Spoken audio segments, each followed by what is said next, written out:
sa akin noong para po mag-professor, nagigyan ko siya ng maintenance sa lahat. Kaya ako magpinapasok ng mga tao para po sa ay na para po na ang kanilang pinagalingan, hindi po wala ang siguro na. Nagana sila dito kasi dinay ko dito pong igway. At saka may halo po itong malagkit na rice, hindi po siya malaki. Yan o. Kaya nga po sa labas, tingnan kapata ng ipon. Kasi po ma'am, may egg na, may rice pa. So, ganun po siya. Kompleto na po. Yung pangbayad na lang ang kulang. Kaya nga po, lumipad-lipad na po. Bakit naman po nilagyan ng ganun? Yun kasi maliliit na lang. Yan, Simento na. yan po ang mixture na para po bulitit adobe. yung adobe. Kasi Okay. yung iba, pag mula si sir, putasan ng maliliit na lang na. So that's why po, kung mag-lindo, yan po ay nagtapos po yung so mahuhulog siya. Okay po. Doon. Lock siya dito sa gilid. Ayan. Relax. Ito po si yung may-ari ng bahay. Si Marikit. Yan. Medyo, kasi nyo po medyo maliit siya. Kaya po pinangalanan ng Casa Marikit, which is, meaning niya is maliit. Kaya tayo dito sa taas ng Casa Marikit. Tingnan natin kung ano yung meron dito. Marami dito maasan na koleksyon na pwede ibinta pero hindi ko yan ginawa. Oo, tama yun kuya. Preserve the history, preserve the culture. Nakuna na po ako dito ng Amor Solo painting, dalawang table ng Vice President, isang table ng Senate President, at saka Saan po nilagay? National Museum daw. National Museum. Binayaran po ng gobyerno. Hindi naman. Ay, ba't gano'n? Kayo yung nag-ano eh. Ano na ba? Ako ma'am, wala. Pero ba kayong ako na nag-donate? Dinonate Kasi po lang. hindi pwede po yan na wala silang ibibigay kasi privately owned ito. Opo.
Sino daw na ano?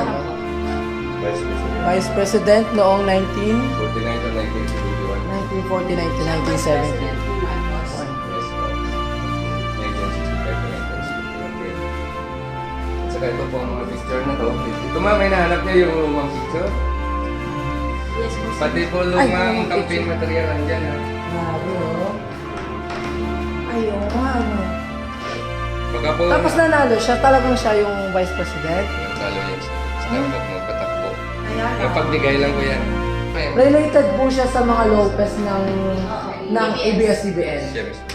Ah, siya mismo yun. Yun. So bahay nila to. Hindi, sa asawa ko ito ni Fernando Lopez. Okay. Dito lang po sila nagtanan sa edad na 14, hindi 16. Doctorate po siya. Political lawyer po siya ma'am at saka sa Harvard po siya. UP, ano po yan ma'am? May-ari ng ABS-CBN to. Ito ako pag nag-meeting sila eh. Galing.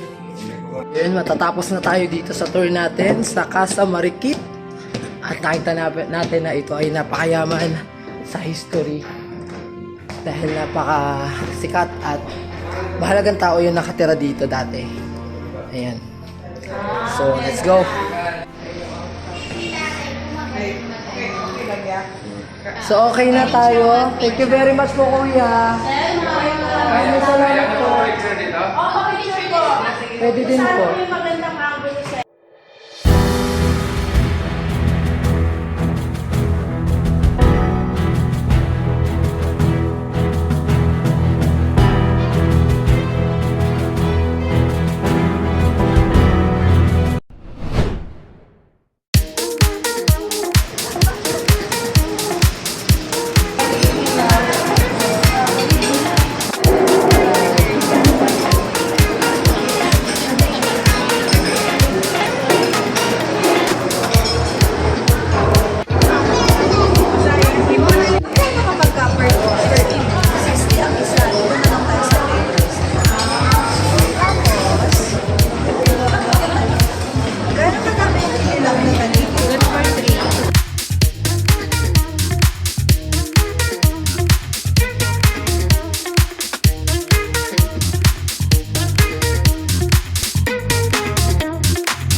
Pauwi na kami ng hotel.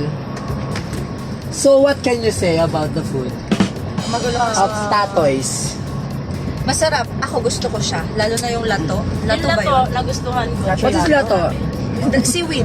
Yung arosep sa atin. Arosep. Okay. Arosep. Hindi ako kumain nun eh, pero hindi ko din kasi yun, ano. At saka yung atay na sinolo ko naman kasi ayaw ninyo. Masarap siya. Lasang atay. Hindi, Rino? Ako, honestly, mas nagustuhan ko yung kinainan natin nung una. Alin? Yung bistro. Bistro. Sunset Bistro. Sunset Bistro. Eh kasi wala naman sahog sa akin doon kaya hindi ko masyadong types. Mas nagusto ko yung seafood nila doon. Medyo maalat yun. din. Sa kaluto, masarap yung scallop nila doon. Saan ang scallop? Yung nag-dinner tayo. Nag-dinner nga tayo. Sinasabi mo yung Ah, Yung tawag yeah. sa'yo, Oo, may chef. oo. Oo. Yung chicken ulit, yung atin. Oo, yung chicken Hindi naman flop. Wala namang flop sa akin. ano lang, All good more juicy lang sana sa chicken. Yes.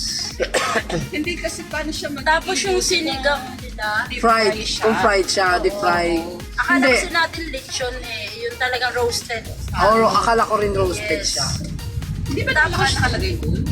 Nakalagay kasi Tinanong natin eh kung lechon eh. native manok lang kasi nakalagay. Kaya ganun yung luto. Kasi ang native na manok, wala naman talaga masyadong juiciness or what. Pero the lasa itself. Kaya ako quality-wise, goods yung sa Tatoys. Yung doon naman sa isa, yung kinainan natin ng gabi. Ano nga ang pangalan nun? Bistro, sunset. Bistro, oo, Bistro Sunset. Eh dahil naman more on chicken na yung lagi kong kinakain, kaya parang masarap din yung chicken binugbog nila. Oo. Order na nila yung chicken binugbog. Oo, yun. Baka palitan na nila yung menu. Ilalagay na nila yung chicken binugbog. All goods. Kasi, Pinabugbog na manok. Yung sinigang napakalamig. Yun. Ayun, yung init ng sinigang. Pero gusto ko yung ano niya, yung hindi masyado maasim. Oo din. Eh, yung Lomi House na kinainan natin. Lomi ba? The bok choy. Ayan yung batchoy. Batchoy! Yes, the puto. Napakasarap ng puto. Puto masarap. masarap siyang isaw-saw sa Yung batchoy niya, Maalam. Para sa a little bit maalat. Kasi, ayun, maalat din yung kapag na ano mo na Yung noodles. Yung noodles maalat. Tapos, Pero masarap. Overall, masarap masarap naman. siya, masarap. Oo, masarap. Quality-wise din. Goods. Pero ako excited sa Gimaras. Ako din. Yung mango pizza. Ha? Yeah. May mango pizza doon. Sinabi si Kuya sa Talaga? Alvinias. Yes, may mango pizza. Ay, ang sweet ng pizza na yun. Gusto mo kainin? Ako Tikman parang natin. ayoko. Fine. Parang ano siya? Kasi parang mangyayari doon, hindi nga ako mahilig sa bread na ang palaman ay chop. It's a no. A big no for me. Tomorrow. Oh my